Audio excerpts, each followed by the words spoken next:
ಆ ಅಭಿಪ್ರಾಯ ತಕ್ಕಂಗೆ ಈಗ ತಡೆ ನೀಡಿದ್ದಾರೆ. ನೀವು ಈ ರೀತಿ ಟ್ಯಾಕ್ಸ್ ಹೇರುವಾಗಿಲ್ಲ, ಆದ್ರೆ ಈ 10 ದಿವಸಕ್ಕೆ ಹಿಂದೆ ಮಾಡ್ಕೋಬೇಕಂತೇಳಿ. ಆದ್ರೆ ಆಟೋ, ಉಕ್ಕು, ಅಲ್ಯೂಮಿನಿಯಂ ಉದ್ಯಮಗಳಿಗೆ ಸಂಬಂಧಿಸಿದಂಗೆ 25% ಸುಂಕನ ಇಟ್ಟಿದ್ದಾರೆ. ಅದನ್ನು ಕೇಳಕ್ಕೆ ಹೋಗಿಲ್ಲ. ಬಟ್ ಇನ್ನುಳಿದ ವಿಷಯಗಳ ಬಗ್ಗೆ ನೀವು ಮನಮಂದಂತೆ ಟ್ಯಾಕ್ಸ್ ಮಾಡೋದು ತಪ್ಪದ ಅನ್ನುವಂಥ ದಿಟ್ಟತನವನ್ನು ಅಲ್ಲಿಯ ಅಂತಾರಾಷ್ಟ್ರೀಯ ವ್ಯಾಪಾರ ನ್ಯಾಯಾಲಯ ಇದು ತಡೆ ನೀಡೈತಿ.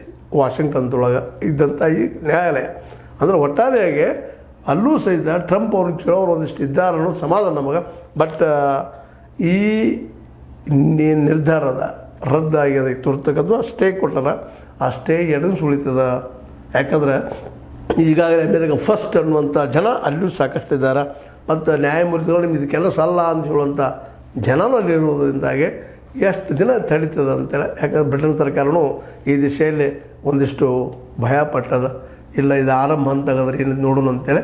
ಒಟ್ಟಿನಲ್ಲೇ ಟ್ರಂಪ್ ಅವರ ಸುಂಕ ನೀತಿ ಅಂತಾರಾಷ್ಟ್ರೀಯ ಮಟ್ಟದಲ್ಲ ಚರ್ಚೆ ಆಗೋ ಜೊತೆಗೆ ಅಂತಾರಾಷ್ಟ್ರೀಯವಾಗಿ ಅನೇಕ ದೇಶಗಳು ಹೊಡೆತ ಕೊಡ್ತದೆ ಅನ್ನೋದು ಮಾತ್ರ ಅವರ ನ್ಯಾಯಾಲಯ, ಅವ್ರ ದೇಶದ ನ್ಯಾಯಾಲಯನ ಅಭಿಪ್ರಾಯ ಪಡಿಸೋದು. ಇದೊಂದು ರೀತಿ ಸಮಾಧಾನ ಮಾಡ್ಕೊಳ್ಳೋಂಥ ವಿಷಯ. ಅದೇ ಕಾಲಕ್ಕೆ ಮೋದಿಯವರಾದರೂ ಸಹಿತ ಇನ್ನಾದರೂ ತಮ್ಮ ನೀತಿಯನ್ನು ಯಾವ ರೀತಿ ಚೇಂಜ್ ಮಾಡ್ಕೋಬೋದು ಅನ್ನೋ ಸಹಿತ ಈ ಸಂದರ್ಭ ವಿಚಾರ ಮಾಡುವಂಥದ್ದಾಗಿ ಅಂತ ಹೇಳ್ತಾ ಸುಂಕ ನೀತಿಗೆ ತಡೆ ನೀಡಿದ್ದಾರೆ, ಸ್ಟೇ ತಂದಿದ್ದಾರೆ. ಇದು ತುರ್ತು ಇವತ್ತಿನ ನೆಮ್ಮದಿ ಟ್ರಂಪರಿಂದಾಗಿ ಅಂತ ಹೇಳ್ತಾ ಇದು ನಿಮ್ಗೆ ಲೈಕ್ ಆಗಿರ್ಬೋದು. ಲೈಕ್ ಮಾಡಿ, ಶೇರ್ ಮಾಡಿ, ಕಮೆಂಟ್ ಮಾಡಿ, ಜೊತೆ ಸಬ್ಸ್ಕ್ರೈಬ್ ನಿಲ್ಲಿಸ್ಬೇಡ್ರಿ. H16 ನ್ಯೂಸ್ ಅರ್ಥಾತ್ ಸೀತಾರಾಮದ ಸತ್ಯದ ಕೈಗೊಂಡು ವಂದನೆಗಳು.